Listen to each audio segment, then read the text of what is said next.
Wisp Sports Radio, the voice of women in sport. Welcome to Season 1, Episode 6 of the Lovely Biertrix on Wisp Sports. I'm the Lovely Biertrix. At Wisp Sports, we believe women in sport deserve equal coverage.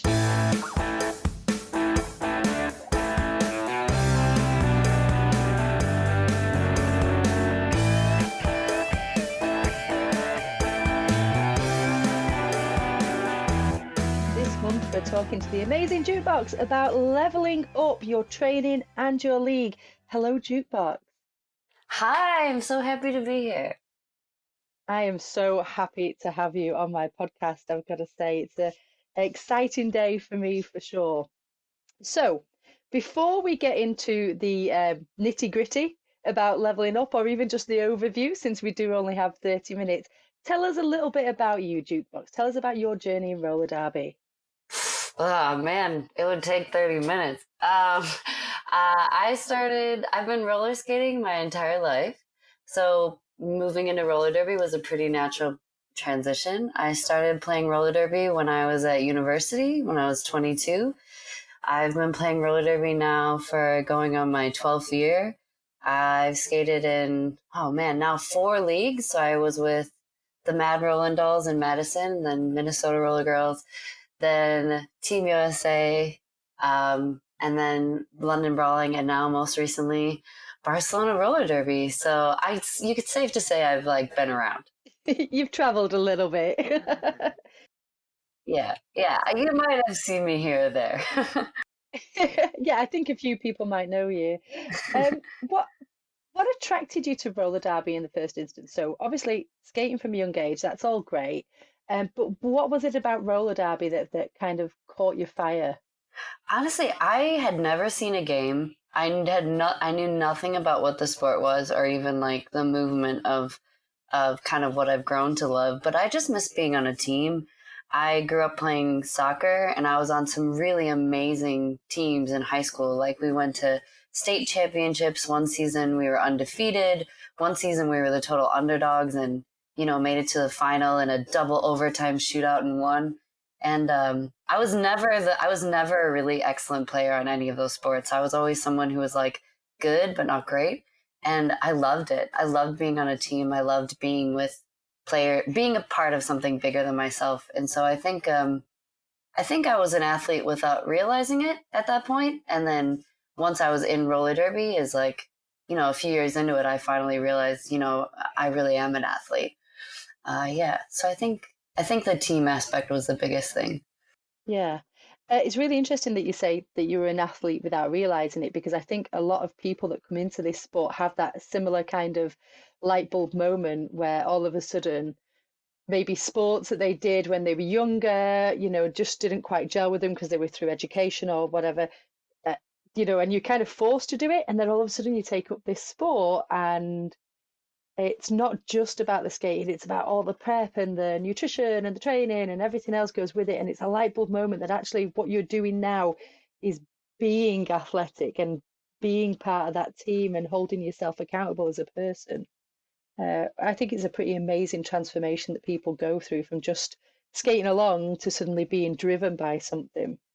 Yeah, it's incredible. I actually got goosebumps hearing you say about that, because I think, I think athletics has had such a transformative impact on my life. And I think that's, the sport of roller derby is such an incredible avenue to service so many more people that maybe haven't had access to sports in their, because of, maybe restrictions on sports with gender and stuff like that. And I think roller derby is really incredible for that. And it just makes me continue to be very passionate about it. And yeah, it's a total thing where you don't even realize what impact it's had until you're kind of 6 years into it and on Team USA. Yeah, just throw that in there. 3 times Team USA skater, is that right?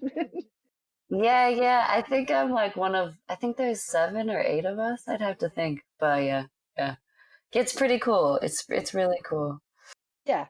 It is pretty cool. You're absolutely right. And here we are, just plodding along. Like you said, you're in your 12th year now. I'm coming up to 11 years, I think. So we're just in this soup of roller derby and absolutely loving it.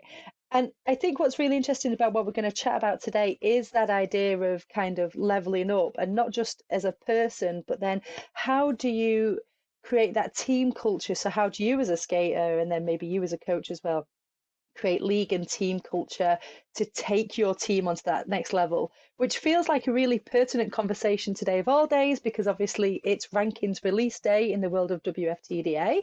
So all those teams are going to be looking to see where they're going to be ending up in the postseason tournaments today, which is super exciting. Always a great day in my calendar, a bit like Christmas. But yeah, how do teams, so you might be a little baby WFTDA league, you know, you've played some games and this, that, and the other, and you're then looking at next year. So what does the 2020 season hold for you? You've maybe got some goals about improving your ranking, but how do you get everybody on board to do that? Like, what is that shift that they need to make? I think a really important thing that I see happen when I go and coach leagues and talk to leagues is that you see the driving force behind this decision to level up maybe being a couple of skaters, and really like the few skaters in leadership, and they're like, come on, we all need to do this. And really, if you're in a position of leadership, you're the person driving the bus, but you're not deciding where it goes. I guess it's more like you're a cab driver, and you have to get everybody in the bus deciding that this is where you want to go. And I think I've been lucky enough that in the leagues I've been to, we have been kind of at this very critical tipping point of deciding, okay, are we kind of happy with plodding along with what we're doing, or do we really want to take it to this next level? And I think both in the time when I was captain in Minnesota Rollergirls and in the time when I was captain in London Rollergirls, at Brawling, it was a moment when we were really like, no, like, let's do what we never thought we could do. Let's go for the top 10, or let's go for, at the time with Minnesota, it was like, let's go for the top 15. And for Brawling, it was like, reach even higher. And, you know, we ended up getting to the top 4. So, but it was very much like we had a discussion about, you know, when you have these dreams, what does that mean?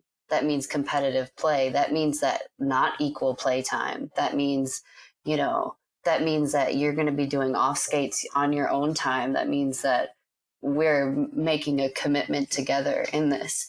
But it is very important that you have a discussion as a collective group about your goals, and reaching high, but also talking about realistically, what do you need to do to short-term, mid-term, long-term to get those? And we actually all sign our goals, and we have a contract that for that season, a contract for our skaters and for leadership, of saying, what do we expect of each other this season? So that if someone isn't like meeting up to those standards, that, you know, we have a process in place.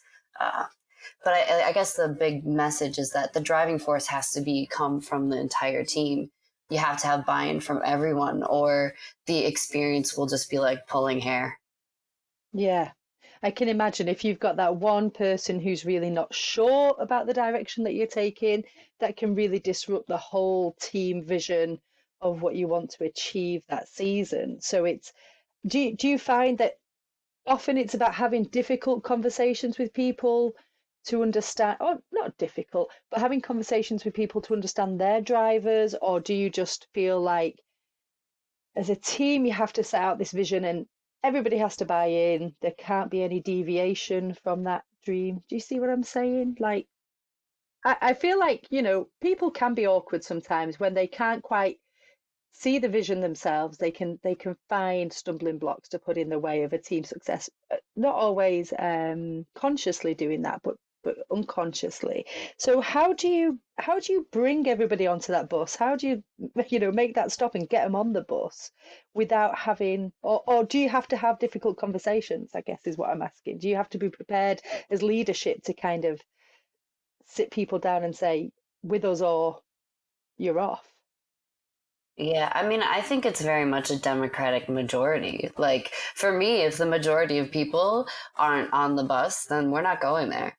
You know, and just because I'm in leadership and this is my vision, like, it's never going to work if you don't have buy-in from the team and from the league. And I've been very fortunate that, like, especially with Brawling and with London Roller Girls in general, from top to bottom, it is the most competitive place I've had the pleasure of being. And it's really great because everyone has this like vision of always wanting to be better than we are currently.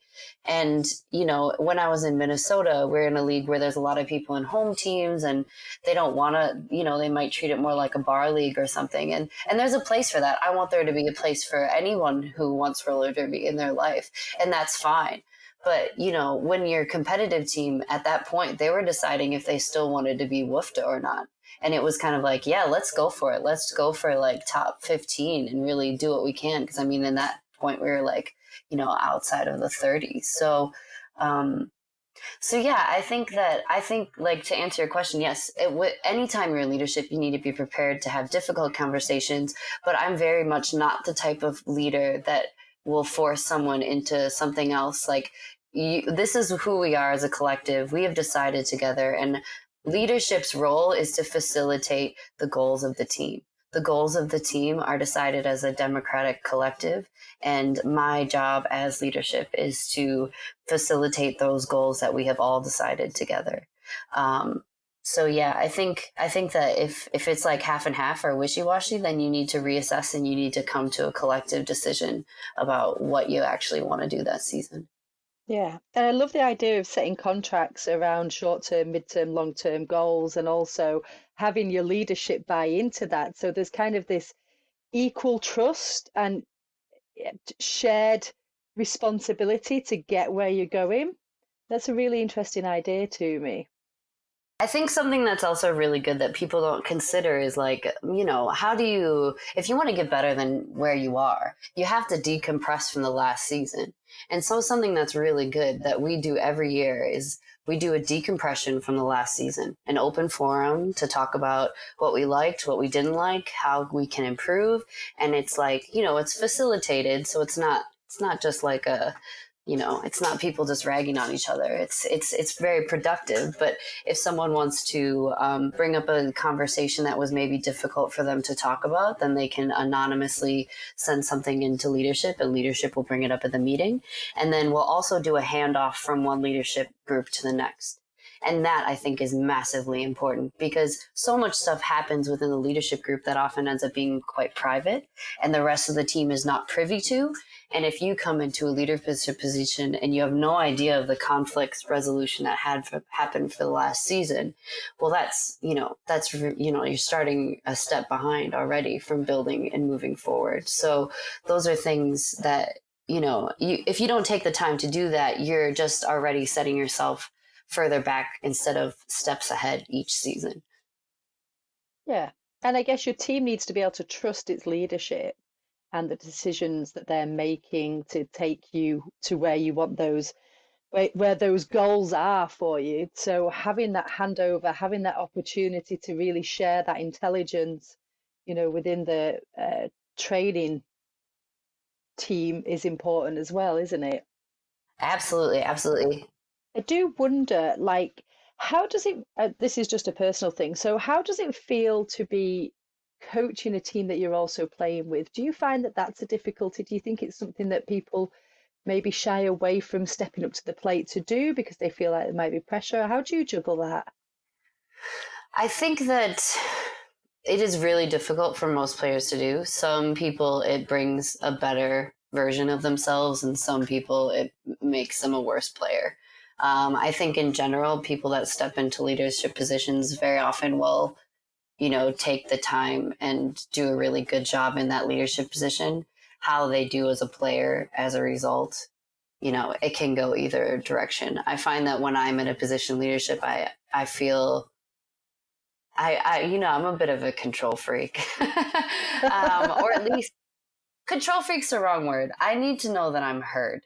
And I need to know that, like, even if you decide to do something different, that, like, my opinion has been, you know, taken into account. So I think for me, I skate really well when I'm a captain, and I take those things on really well. I don't get as much of my real life work done, which is problematic.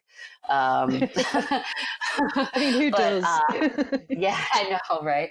But I mean, I love it. And like when I was captain with Brawling and we were in the top four, man, it was like, it's hard to find a balance between captaining and and doing this and leveling up with your team and not losing your soul. And I think my style of leadership is very much like, I try to set an expectation that's reasonable. I'm not like, everyone needs to work out every single day, all the time. You know what I mean? Like, this is a volunteer sport. People have real lives. People have kids. I wanted to work with them. And if they're an excellent player and they're going to help me achieve the goal that I want them to be able to do this.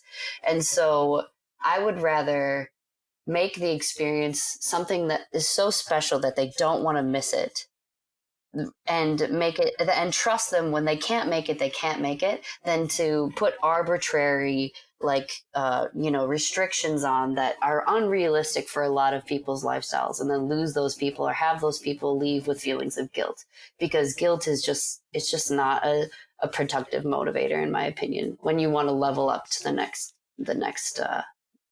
level. Yeah, it's such an ugly feeling to have and carry around with you. It's absolutely a demotivator. And we do have so many different types of people who are involved in our sport. Like you mentioned, we have family people who've got work commitments, that it can never be a one size fits all for training. There can be the optimal and the ideal, but where you fall within that, there has to be some kind of level set, doesn't there, and agreed and understood. And I think you said something really nice there, which I loved, which was you want to make the experience special for people. And I think as a captain, if you can kind of carry that through to your team to make sure that it's special for them without completely swallowing you whole as well, that's a brilliant thing. But yeah, try not to get lost in it yourself. So you've set your goals, you've got your contracts, you're on your merry way. What happens next? So we've all set our goals. We're all there. We're on the bus with you, Juke Boxx. We're going to come with you. How do we then take that forward from there? It's okay saying it. It's okay thinking about it. It's okay starting to save those pennies to get you across the ocean or whatever. But what happens next in that kind of league culture change and decision making? I think an important aspect next is that's really critical is trust. So I think in order for you to really be able to move this forward and trust your leadership, you have to trust how the decisions are made, because there are going to be difficult decisions that are made, right? You're not going to be in a place of equal play time anymore. You're going to be in a place where you have to trust that your leadership is using the personnel in the most competitive way possible to fulfill your goals. So for us,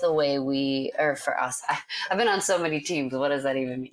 For all of us. That's the way I find it to be really beneficial is we're not our leadership has never been like a top down. It's been like an hourglass. So we collect information and ideas from all of the team that gets refined and redefined through leadership. Leadership takes all that information and then redisseminates that to the team. And we trust that they have taken all of the points of information and data to be able to make the best decision possible. And, especially when it comes to on the day game decision, if you are playing in a game, there is no way you know the whole story. So you have to trust people to do their job. And I think when you're leveling up, that is so important. You cannot undermine your people in the position of leadership, or you're going to hinder their ability to take you to that next level. So I think it's important to get the best people doing the different roles, but then also trust the process and trust the people. So be supportive of the people that are in leadership positions, give them the information they need. But if they decide something that maybe you don't necessarily agree with, you still just have to be like, well, you know what, you're driving the bus. I'm not going to grab the wheel from you and decide, no, we're going this way. So, but it's a stupid analogy, but it really does ring true. It's dangerous to do that, and it can really hamper your culture. I'm completely there with the analogy. I am just seeing a whole load of roller derby people on a bus, and I am loving it. I do think that idea of, and I guess it kind of does relate to things like gameplay time and things like that. I can remember being a skater, maybe being sat on the bench a lot more than I felt I should have been sat on the bench. And I've got my own opinions, and I've got my skates on my feet, and I'm committed to this team, And it's like you said, it's having that, giving yourself the opportunity to breathe and trust your leadership are doing the best job for your team as a whole, which might mean that sometimes you're not part of that particular play. You're not going to get all the time in the world, and appreciating that rather than just maybe feeling a bit of a Debbie Downer towards it. I think it could be something that skaters, especially, they can get it in their heads mentally that they, if they're being sat on the bench for a lot of the time, that's a bad thing, or they, are they going to drop out of the game? Are they going to be able to keep their head in it? So how do you motivate individual players to come along on this journey? And what can you do? What do you do as a team to up your mental game to meet the challenges and demands of leveling up your game as a whole? Okay, so there's going to be, I'm going to give you a different list of things and I'll expand upon some of them, and some of them will be just way too deep of subjects to go into. But I think a really important one is, like you said, being able to manage your emotions. So understanding that it's not about you, that it's about the team, and you're trusting a decision, and it's not necessarily about your performance not being good versus maybe the performance of another player of one of your teammates is going to be more suited for this specific situation. And I think when you start to level up, you really need to get that granular. You have to really think about how you're utilizing your players and be in this situation, we are in a 4-on-2, meaning we're up 4 players, they're down to 2 players. We need to just really go for the jugular, and we're going to put a different jammer on in that situation because they're the player who's going to rack up the most points. That doesn't necessarily mean that jammer has been having a poor game. That just means that they're not as suited to that specific situation. So you need to be able to manage your emotions. I think in a jammer role, it's especially difficult, but you need to make sure that you're able to find a good way to figure out how to work with your not aggression levels, your arousal levels. I think in general, doing team building exercises as often as possible. I mean, I would do them every single time we'd have a meeting, and we had a lot of meetings. So just ways to humanize each other.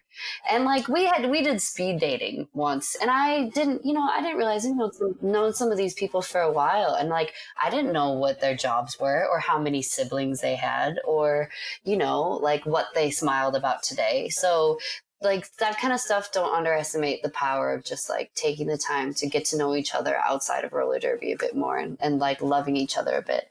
Other ways is anything you can do to be vulnerable with each other. So I would do this thing called we would do book clubs. So I would just find a subject. One of them for us was taking feedback. So why it was hard to take feedback, and I'd find a bunch of articles online, and then we would read them, and half the people wouldn't read them, but that's fine. And we would sit around and talk about it. And it was one of the best discussions I've ever had. It was so eye-opening, and people were really emotional because they were I can take feedback at work, but it's really hard with you guys because I like you guys.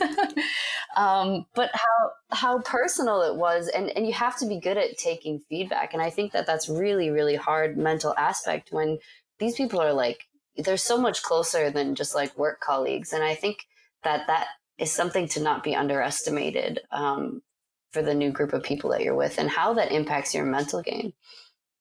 One of those things that when you're in roller derby versus when you're with work colleagues, you have these really close relationships with people on your team, and it can be really hard to take feedback from people that you're a lot closer with emotionally. And that's, it's something that you shouldn't underestimate of how that changes in a sports setting, and something that might not be difficult for you in other areas of your life can all of a sudden become very difficult for you in roller derby.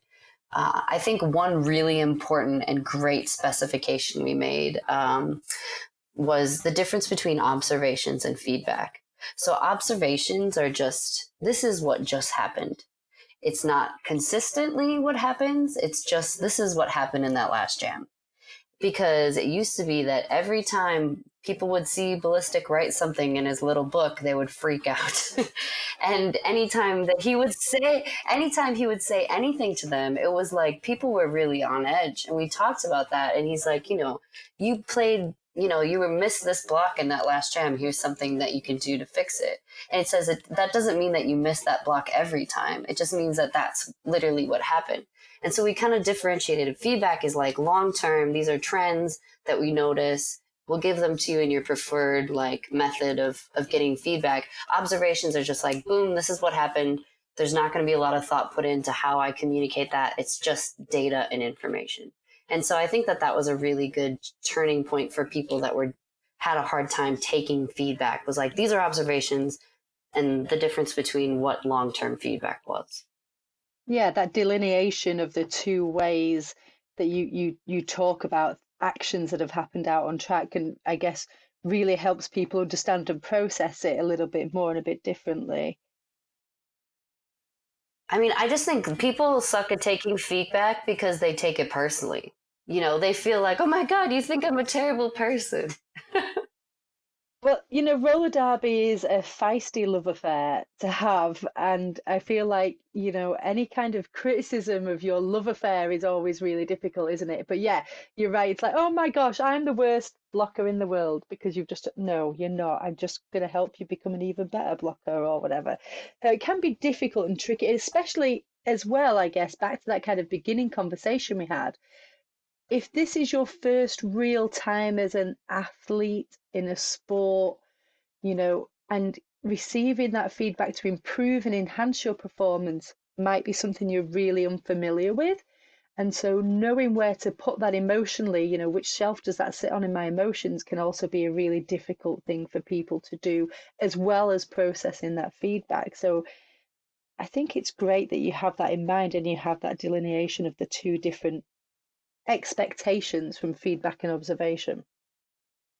I think the other thing to think about and consider is that this is also a situation where maybe you're going with a team that went from having pretty fair play to now being very cutthroat competitive in terms of their playtime. So for people that are on that line of, am I going to get playtime or am I not going to get playtime? Feedback can feel really dreadful. You're like, oh my God, does that mean I'm not going to make a roster?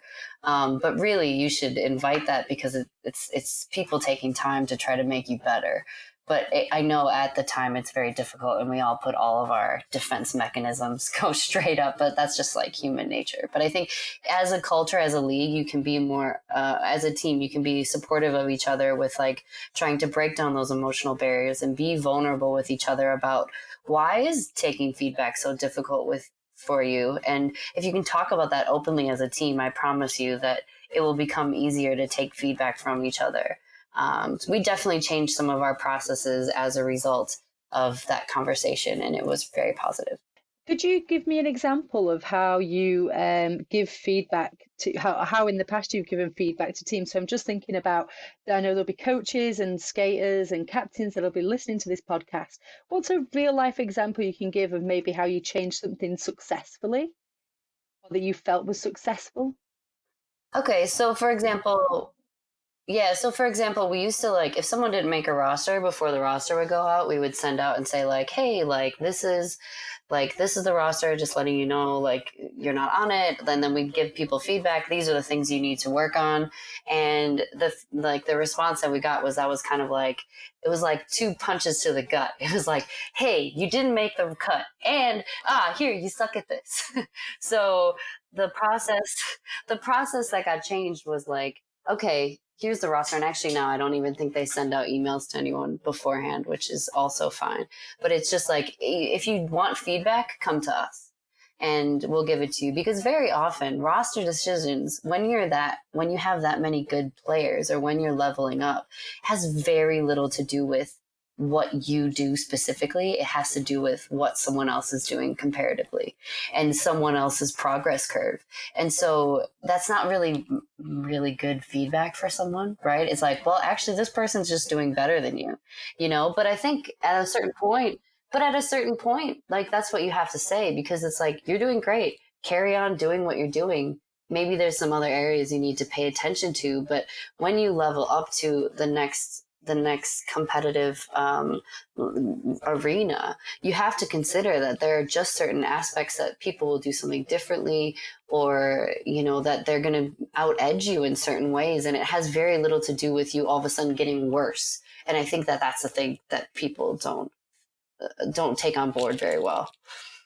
I really love that flipping thinking of it might not necessarily be you getting worse, it's just that there's team members that are excelling in their skills or have a particular set that, you know, is more needed at the time. And I think flipping your thoughts around that while still always striving to be the best skater you can be feels like a much nicer and kinder way to think to yourself. Because I think self-talk, you know, can be pretty rubbish, to put it mildly, at times, especially when we're in competitive, you know, competitive environments.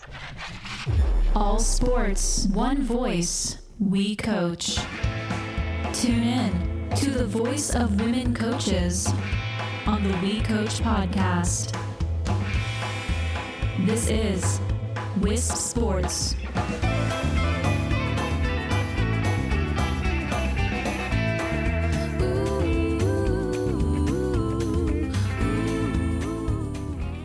So that's all really interesting stuff, and I'm sure that there'll be lots of people out there furiously scribbling notes on everything you've said, and especially those examples. What else would you like? I'm really conscious of time and the fact that you've got so much that I just want to talk to you forever and ever about all of it, but I also know that I'll get in trouble for that. So we'll have to schedule more of these with you, Juke Boxx. What would be your takeaways to people? So if people were thinking, right, this is it, 2020 is going to be our season, we're going to up those rankings, we're going to level up. What changes can they make now in training to take them up there? And what's your takeaways for a team to really sit and think about between now and next season? Okay, so the biggest one is you need to have a new measure of what success is, and you have to look very critically at when you're doing drills of, are we winning this drill because we're beating each other, or would this work against Rose City? and I'm serious about that. I'm serious. I'm dead serious about that. I'm is this better luck than judgment? Are we minimizing errors, or are we just getting lucky because our team is bad at defending against this? You know, and I think that are we as an individual trying to win the drill versus beating the best in the world? And I think that thinking about training in that way is a step one, as a minimum, is critical. Otherwise, you're going to continue to play at the level that you're at.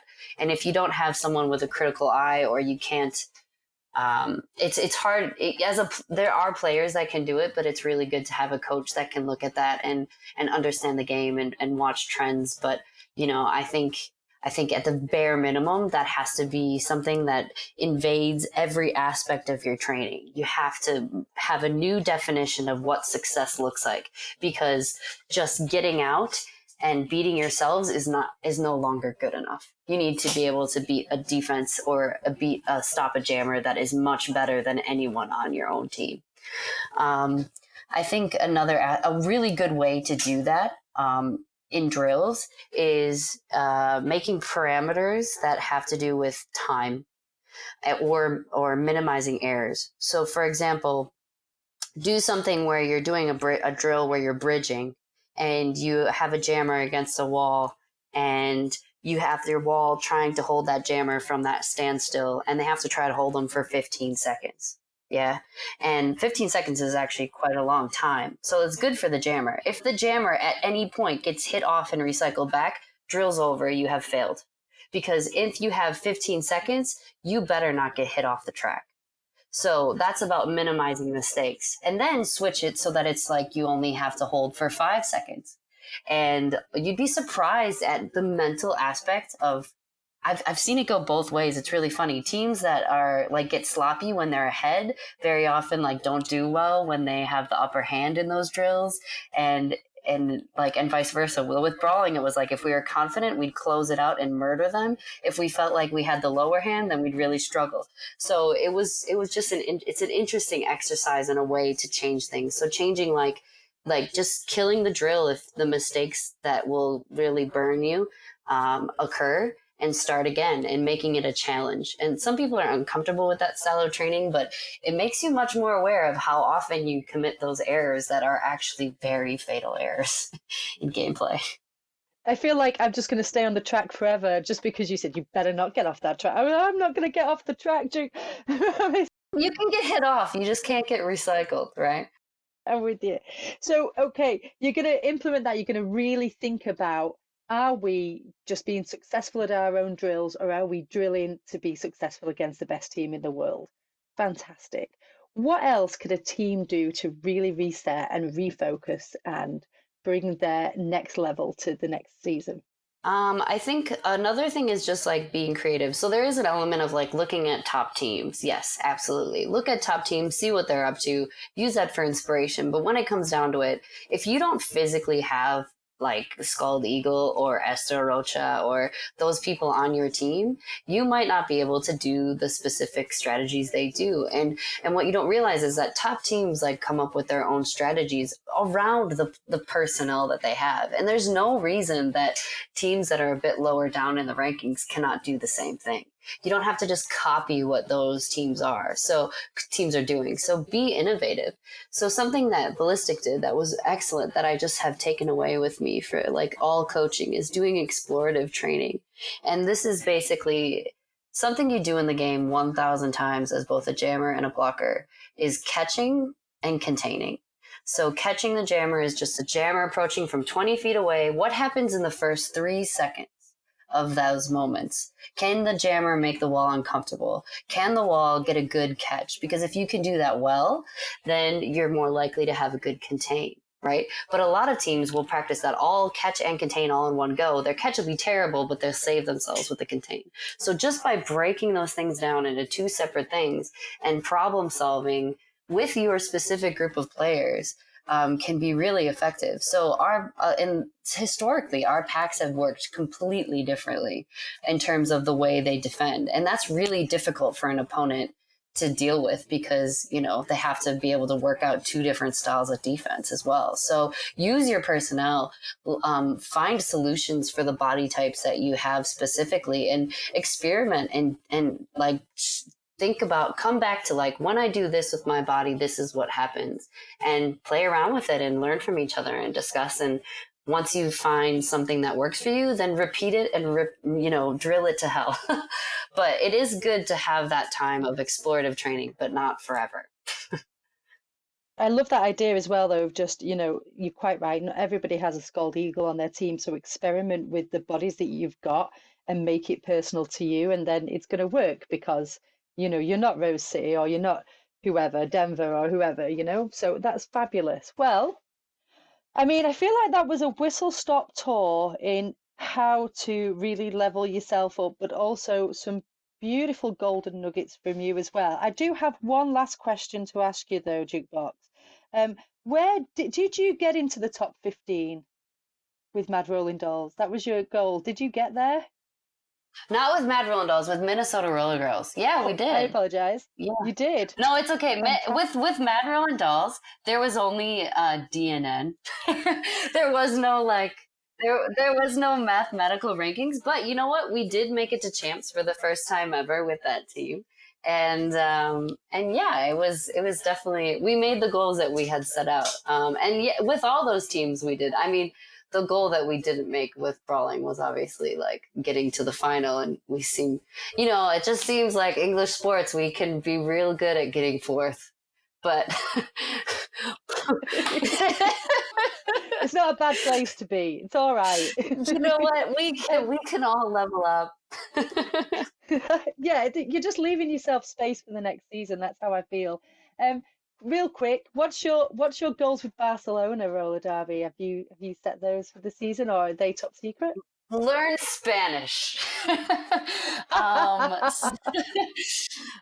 It's honestly, I've had 2 sessions with them, so at the moment we don't I don't know anything yet about how their league is run or what they want to do. I think for my immediate one is that we're second in Spain after Madrid, so next year Madrid, you're going down. Like they just literally this last weekend just like did their end of season champs, so I'm kind of starting very fresh, and I know that they're about to do a holiday in August and take a break because it's too hot to even think about going in a sports hall. I don't have that set out yet, but I will definitely be going through this process with them as much as they'd like to. I'm on the bus with them, and we'll see what they want to do. Fantastic. Well, I'll look out for where that bus stops with great interest. Thank you so much for coming on my podcast. Like I said, I'm sure we'll have you back because we've just got so much to talk about and so much to give that leagues across the world, whatever level they're at, they can really take something from and take that back and implement it in their own league. So thank you so much for your time. You know what? No worry. I am always happy to talk about roller derby. So thanks for having me. It was really fun. Conversations from the world of women's sports. This is Wisp Sports Radio. That's our 6th episode. I'll be back next month with another amazing episode. In the meanwhile, follow Wisp Sports on Facebook to catch our Facebook live show Face to Face, where I'll be sharing more roller derby news and some tips every other week. Be sure to subscribe to Wisp Sports on your podcast player. The show notes for this episode can be found on the Lovely Biertrix show page at wispsports.com. And while you're on the website, you'll find a lot more coverage of women's sports from podcasts, videos, interviews and blogs covering all sports around the world. Follow us and share your comments on social media at Wisp Sports and at Biertrix. We would love to hear from you if you have any suggestions for guests or would like to tell us what you think of the show. Drop us a line at info@wispsports.com. Until next time, thank you for listening. We're turning up the volume on women's sport.